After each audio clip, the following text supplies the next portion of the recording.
नाज़रीन once again welcome back to my YouTube channel. मैं आपको अपने इस यूट्यूब चैनल में खुशामदीद कहता हूँ और आज हम बात करेंगे ईरान की फ़ॉरेन पॉलिसी के बारे में। ईरान की फ़ॉरेन पॉलिसी को हम इसलिए डिस्कस कर रहे हैं कि ईरान जो है वो एक रीजनल और one of the most important player है मिडल ईस्ट में, और उसका जो इन्फ्लुएंस है आज के टाइम में वो ना सिर्फ लिमिटेड है मिडल ईस्ट में, लेकिन दुनिया के जो डिफरेंट रीजन्स हैं उनमें भी इसका इन्फ्लुएंस मौजूद है। और उसी को लेके आप देखते हैं कि आए दिन अमेरिका के जो सदर है उनके ऊपर सैंक्शंस वगैरह लगाते रहते हैं। तो आज के इस लेक्चर में, आज के इस वीडियो में हम बात करेंगे ईरान की फॉरेन पॉलिसी आखिर क्या है। क्योंकि जो फॉरेन पॉलिसी होती है वो आपके कंट्री के सेट ऑफ टारगेट्स होते हैं, आपके कंट्री के सेट ऑफ एजेंडास होते हैं जो आप अचीव करना चाहते हैं। तो हम जानने की कोशिश करेंगे कि ईरान की जो फॉरेन पॉलिसी है, मीन्स आज के टाइम में इन 21st सेंचुरी और इस 2021 के इस ईयर में ईरान के सर्टेन सेट ऑफ एजेंडास क्या हैं, वो क्या हासिल करना चाहते हैं, रीजन में उसके कॉम्पिटिटर्स कौन हैं, आने वाले टाइम में जो बाइडेन है अमेरिका के नए सदर, क्या उनके और अमेरिका के ईरान के दरमियान कुछ बातचीत हो सकती है, कोई नेगोशिएटिंग टेबल पे वो आ सकते हैं, कोई वर्केबल रिलेशनशिप वो कायम कर सकते हैं, क्या सऊदी और ईरान आपस में बैठ के कोई अपने अपने जो मसालात हैं उनका कोई हल हो सकता है। तो आज इन सारों के ऊपर हम बात करेंगे आज के इस लेक्चर में, जो कि है ईरान की फॉरेन पॉलिसी। हम इसको इसलिए भी डिस्कस कर रहे हैं कि आज के इन रिसेंट टाइम में काफ़ी सारे जो इवेंट्स वो एक तरह से फोल्ड होते जा रहे हैं इन प्रेजेंट टाइम। आपने देखा कि 3 जनवरी को गालबन 2019 में कासिम सुलेमानी के ऊपर 2018 गालबन, हाँ, तो उनके ऊपर उनको अटैक किया गया 19 तो कासिम सुलेमानी जो उनकी एक कुदस फोर्स जो ईरान से बाहर ईरान के ऑपरेशंस होते हैं उनकी वो निगहबानी करते हैं। और रिसेंटली ईरान के जो कंसीडर किए जाते थे father of nuclear scientist Mohsen Fakhrizadeh, उनको भी अटैक किया गया। तो हम जानेंगे कि इन सब इवेंट के बाद ईरान की फॉरेन पॉलिसी क्या है। लेक्चर को शुरू करने से पहले आपसे रिक्वेस्ट है कि अगर आप मेरे चैनल पर नए हैं, चैनल को सब्सक्राइब नहीं किया तो काइंडली 1 सेकंड निकाल के चैनल को सब्सक्राइब कीजिएगा, आपकी एक तरह से बड़ी मेहरबानी होगी। अगेन वीडियो को शुरू करने से पहले हम आपके करंट अफेयर्स को चेक कर लेते हैं कि आपके करंट अफेयर्स कितने मजबूत है क्या, और आप करंट अफेयर्स को स्टडी कर रहे हैं या नहीं कर रहे। तो आपसे सवाल है कि आपने बताना है कि ईरान के जो करंट फॉरेन मिनिस्टर है आपको उनका नाम बताना है। ये काफ़ी इंपॉर्टेंट फिगर है। Personally I very like him, he is very magnificent person, he is well known, एक तरह से वाइज मैन है, बहुत ही कम शब्दों में बहुत कुछ बात करते हैं। तो आपको उनका नाम बताना है। आपके ऑप्शन है जवाद ज़रीफ़ या अली ख़ामनेई, ज़रीफ़ सुलेमानी या नन ऑफ द दीज। तो आपके ये 4 ऑप्शन हैं, इसमें से आपको बताना है कि ईरान के जो करंट फॉरेन मिनिस्टर हैं वो कौन है। नीचे कुछ यहाँ पे मैंने न्यूज़ आउटलेट्स दिए हैं जहाँ पे जिनमें कुछ डिस्कस हुआ है। वैसे तो बहुत ही ईरान को लेकर बहुत डिस्कस होता है न्यूज़ में, लेकिन फिर भी कुछ जो मैंने आउटलाइन दी हैं आपको समझाने के लिए। How Biden can help prevent war on Iran. आज के टाइम में जो डोनाल्ड ट्रंप थे, खदशा था कि वही कोई जंग ना कर दें, लेकिन ये था कि बाइडेन जो थे जब आए तो उन्होंने एक तरह से उस जंग, वो कह रहे हैं कि वो आने वाले टाइम से ईरान से बात करेंगे और ईरान की जो न्यूक्लियर डील है वो उनसे डिस्कस करेंगे। और नीचे आप देख सकते हैं कि लिखा है Iran increases nuclear enrichment posing first challenge for incoming Biden administration. Biden तो जैसे ही डोनाल्ड ट्रंप ने ईरान के ऊपर जो उनकी जो न्यूक्लियर डील थी जिसे P5+1 कहा जा रहा था वहाँ से विथड्रॉ किया था, और बाइडेन जो उनके सदर हैं मौजूदा, वो कह रहे थे कि वो एक तरह से इंटर होंगे। उससे पहले जो ईरान ने कमिटमेंट की थी P5 या ईरान न्यूक्लियर डील में कि वो इनरिचमेंट नहीं करेंगे, एक तरह से 3.67 से ज़्यादा वो इनरिचमेंट नहीं करेंगे। आज के टाइम में वो 20% एक तरह से यूरेनियम को इनरिच करते हैं। ये मेडिकल पर्पस वगैरह के लिए यूज़ होता है, लेकिन जो अगर आपने एटम बम बनाना है तो आपको 90% जो यूरेनियम की इन्रिचमेंट है वो करना पड़ता है अगर एटम बम वगैरह में यूज़ करना है। ये एक और आउटलेट, एक और हेडलाइन है जिस पर लिखा है Iran maximum pressure minimum gain, क्योंकि जैसे ही डोनाल्ड ट्रंप एक तरह से ऑफिस में आए थे तो अपने एलाइज को लेके जो कहेंगे सऊदी अरेबिया हैं, यूएई हैं और मोस्ट इम्पोर्टेंटली जो इनका इज़राइल है, उनके कहने पे उनके इंसेंटिव्स को देखते हुए वो एक तरह से ईरान न्यूक्लियर डील से निकल गए थे। उन्होंने एक तरह से बुरे इकोनॉमिक सैंक्शंस ईरान पे लगा दिए थे। How Biden gets to Iran conservatives from undermining nuclear deal, तो एक तरह से ये चीज़ें हो रही है। Why Biden's plan to rejoin nuclear deal makes no sense, तो ये बातें हो रही हैं कि बाइडेन ज्वाइन करेंगे नहीं ज्वाइन करेंगे, तो ये सब कुछ हो रहा है। देखें, जैसे मैंने कहा कि ये आज का एक सिनेरियो है कि पहले वो जब ओबामा थे तो उन्होंने न्यूक्लियर डील की जिसमें ये प्रॉमिस किया कि ईरान जो है फॉर 10 ईयर्स तक अपना कोई न्यूक्लियर वेपन वगैरह तैयार नहीं करेगा, बदले में उसको एक तरह से रिलीफ दिया जाएगा, उसके ऊपर कोई इकोनॉमिक सैंक्शंस नहीं लगाएंगे, वो अपना पेट्रोल वो अपनी दुनिया में बेच सकते हैं। लेकिन उसके बाद क्या हो गया, ट्रंप आए, उन्होंने उनके ऊपर सैंक्शंस लगा दिए। अब यहाँ पे देखते हैं कि ईरान की जो फॉरेन पॉलिसी के जो डिटरमाइंड्स है, क्योंकि आपकी जो फॉरेन पॉलिसी बनती है तो सर्टेन फैक्टर्स होते हैं जिनको आप देखते हैं अपनी फॉरेन पॉलिसी बनाते हैं। तो यहाँ पे हम देखेंगे कि वो कौन से फैक्टर्स हैं जिनको लेके ईरान अपनी foreign policy, Iran national security policy is arguably productive of overlapping, जो उनके एक तरह से ईरान के जो foreign policy Jin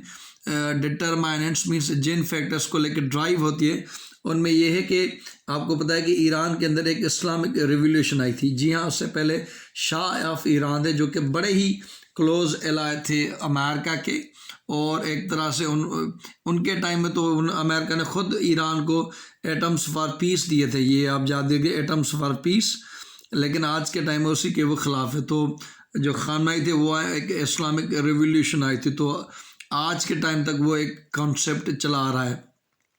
perception of threat, एक ये है कि उनकी जो इस्लामिक रिवॉल्यूशन आई वो एक मेन पॉइंट है, उसी को लेकर अपनी वो फॉरेन पॉलिसी बनाते हैं, जैसे शियात ब्लॉक बनाना, शियात लीडरशिप बनाना, ये कुछ उनके ऊपर बिल्कुल एक तरह से उतने लिबरल वगैरह नहीं जो कि हैं, लेकिन आज के टाइम में भी वहाँ पे बिल्कुल एक जहाँ पे जो उनके सुप्रीम लीडर है अली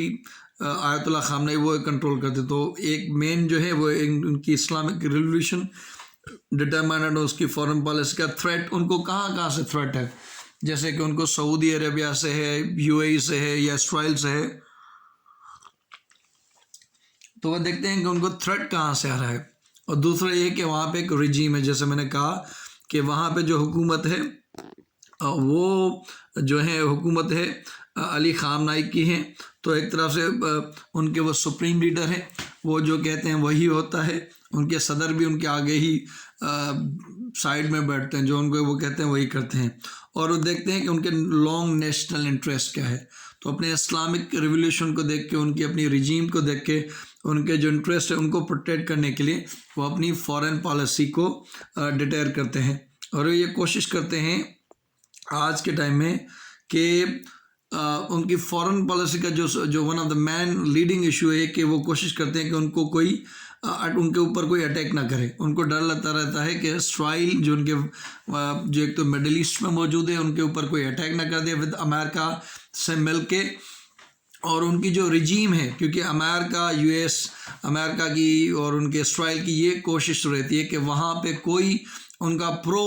एक तरह से कोई सदर लाया जाए, लेकिन जैसे शाह ईरान थे, उसके बाद इस्लामिक रिवॉल्यूशन आई, तो ईरान को ये हमेशा ख़दशा रहता है कि हमें अपनी ये जो इस्लामिक रिवॉल्यूशन है या आयतुल्लाह खामनेई है और उनकी जो एक तरह से पोजीशन है एज अ सुप्रीम लीडर, उनको प्रोटेक्ट किया जाए अपनी ये फॉरेन पॉलिसी में। वो एक तरह से कहते हैं, उसी चीज़ को लेके वे क्या करते हैं कि जहाँ पर भी उनको एक तरह से फ़ायदा मिलता है या जहाँ पर भी उनका एक ब्लॉक है, जहाँ पे आप देख सकते हैं कि जहाँ पे भी शिया पीपल, शिया कम्युनिटीज़ वगैरह मौजूद हैं, उनको देखते हैं। जैसे आप पूरी मिडिल ईस्ट को देखें तो वो 2 ब्लॉक में, एक है सऊदी अरेबिया जहाँ पे मुस्लिम कंट्रीज़ उनको होल्ड करते हैं, और दूसरा वो ब्लॉक है जहाँ पे शिया पॉपुलेशन ज़्यादा है, वहाँ पे ईरान कंट्रोल करता है। अब एक और जो डिटर्मिनेंट है ईरान की फॉरेन पॉलिसी के अंदर, एक तो ये है कि वो अपनी रिजीम को प्रोटेक्ट करना चाहते हैं, और जहाँ जहाँ पर भी शियात ब्लॉक हैं वहाँ अपना इन्फ्लुएंस जमाना चाहते हैं। और एक और जो है वो ये है कि ग्रेटनेस, आपको पता होना चाहिए कि इस्लामिक जो एक तरह से है, एक आपको पता है कि एक रोमन एम्पायर था जिसको ये यूरोप वगैरह में था, दूसरा जो है वो ये है आपका पर्शियन एम्पायर जो ईरान वगैरह से, ईरान उसका लीडिंग था, और एक जो है आज वो कब था, वो था ओटोमन एम्पायर जिसमें आज के टाइम में टर्की है। तो ये पर्शियन एम्पायर एक बड़ा एम्पायर था, इसका बड़ा इन्फ्लुएंस था। आज के टाइम में ईरान की ये फॉरेन पॉलिसी है कि अपने रीजन में, अपने मिडिल ईस्ट में वो अपना इन्फ्लुएंस बढ़ाए, और उसका जो एक तरह से रोल रहा है स्टीन में एज अ ग्रेट पावर, उससे वो गेन कर पाए। और वो यहाँ ये चीज़ करता है कि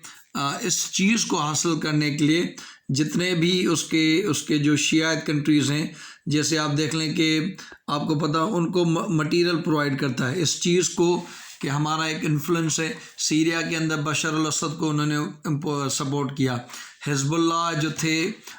लेबनान के अंदर शियात उनको सपोर्ट करते हैं, हूथी बागीज़ यमन में जो थे उनको वो सपोर्ट करते हैं, ईरान के अंदर उनको फंड मटेरियल वगैरह देते रहते हैं। इराक़ के अंदर जो गवर्नमेंट है उसके अंदर इनकी बड़ा एक इन्फ्लुएंस होता है। तो जहाँ जहाँ एक तरह से शियात ब्लॉक है वहाँ ये उनको अपना मटेरियल वगैरह देते रहते हैं। और एक तरह से आपको पता होना चाहिए कि इस चीज़ को कंट्रोल करने के लिए, मनूवर करने के लिए वो क्या करते हैं, पर्शियन गल्फ जिसे स्ट्रेट ऑफ हॉर्मुज़ कहते हैं। स्ट्रेट ऑफ हॉर्मुज़ एक नैरो स्ट्रिप है जहाँ पे दुनिया का बहुत सारा ऑयल ट्रांसफ़र होता है। वहाँ पे एक तरह से एक छोटी सी स्ट्रिप, यहाँ से जो है ये सारा ईरान है, तो ईरान अपनी छोटी बोट्स के लेके उन चीज़ों को कंट्रोल करता है। आज के टाइम में अगर आप गूगल करें तो ईरान जितने भी टैंकर्स होते हैं, जैसे कि आज के टाइम में साउथ कोरिया ने ईरान के 7 बिलियन के करीब उनके पैसे रोक रखे हैं उनके ऑयल बिल्स में, क्योंकि उनके ऊपर सैंक्शंस हैं, तो उन्होंने उनका एक तरह से टैंकर रोक रखा है। और यूनाइटेड ने आपको पता है कि उनके पास सैंक्शंस वगैरह रखे हैं, कोविड-19 उनके हालात ख़राब हैं। आज के टाइम में तो मीन्स मेन 2 ऑब्जेक्टिव होंगे यहाँ ईरान के, एक तो ये है कि अपनी रिजीम को प्रोटेक्ट करना, और उसके लिए वो अपना एक तरह से अपने रीजन में इन्फ्लुएंस बढ़ा भी रहे हैं, काफ़ी बढ़ा चुके हैं, और जहाँ जहाँ शियात ब्लॉक है उसको वो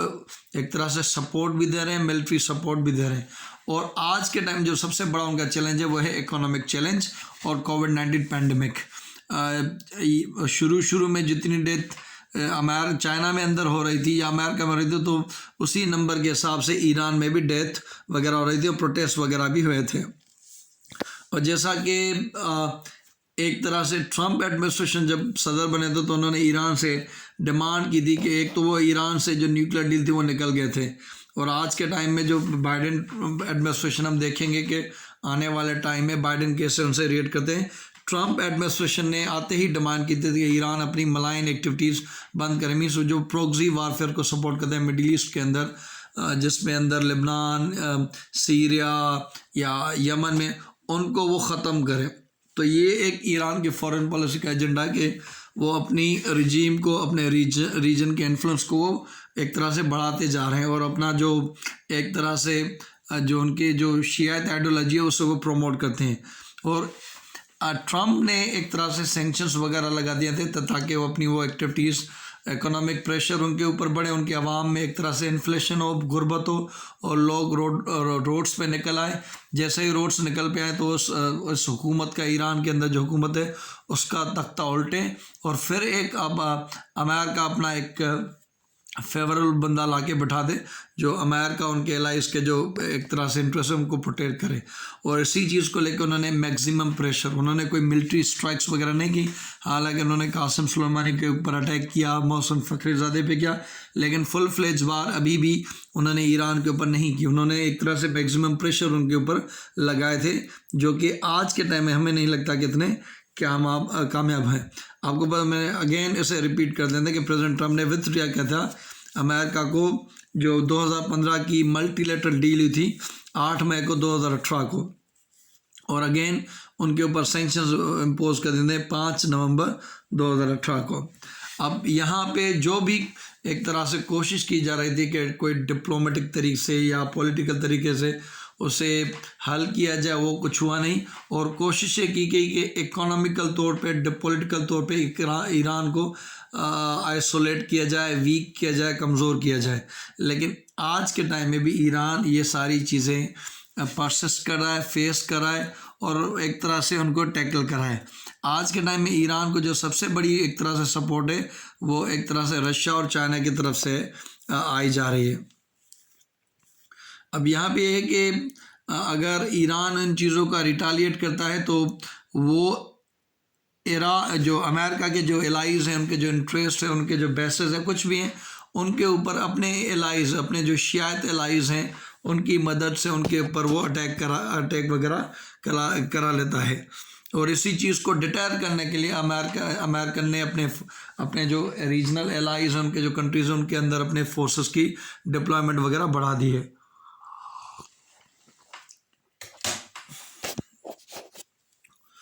और ये इसी चीज़ के लिए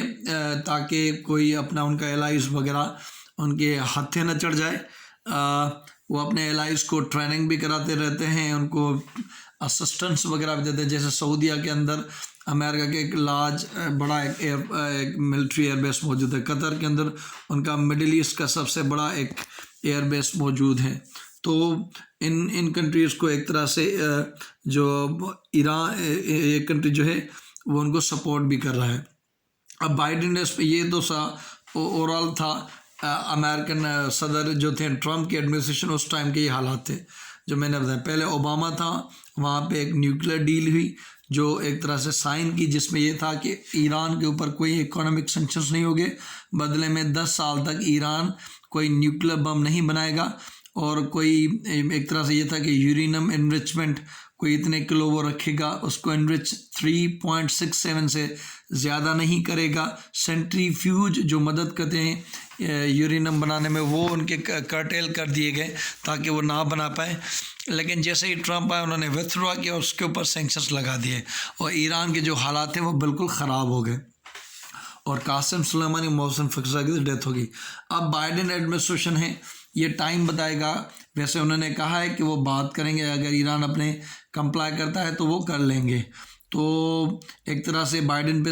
इस्राइल और सऊदी से प्रेशर होगा, लेकिन जो बाइडेन है वो अपने ट्रम्प उनके टाइम जो सदर थे, जब ये वाइस प्रेसिडेंट थे, तो उनकी फॉरेन पॉलिसी को देखेंगे और पॉसिबिलिटी है कि ईरान से वो नेगोशिएट करें, एक बेटर डील लाके टेबल पे, ताकि दूसरों को भी कन्विंस कर सकें इस्राइल को कि हमने इनसे अच्छी डील कर ली है। और यहाँ पे